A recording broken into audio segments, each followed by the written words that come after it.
Well, my son was 6 months old when he was diagnosed with the flu, and it seemed to be just your standard childhood flu. But after 24 hours, I decided that it didn't seem like he was getting any better, so I took him into Children's Hospital.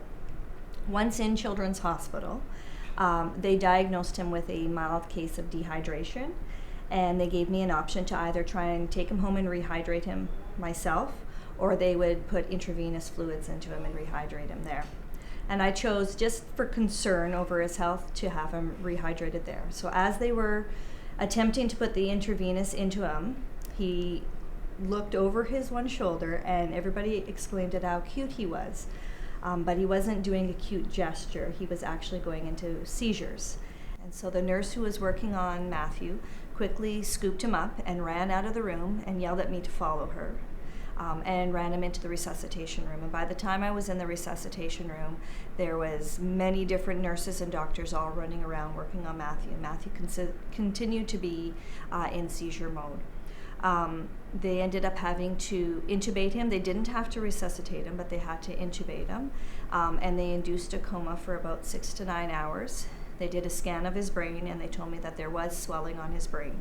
So they could tell me that he would wake up from the coma that they had induced, but they couldn't tell me if there would be any brain damage or any long-lasting effects once he woke up. We could only wait for the 6 to 9 hours and see. He ended up waking up and being fine, but during the time that he was in the hospital, I kept on thinking to myself, what could I have done differently that would have helped Matthew so that this wouldn't have happened to him?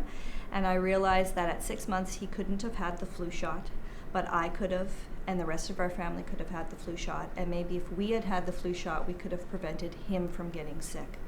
And so I'll never know if that could have been the difference between him having what happened to him happen and him being fine, but it would have made me feel a lot better while in the hospital, knowing that I had done everything that I could have to help my son in that matter.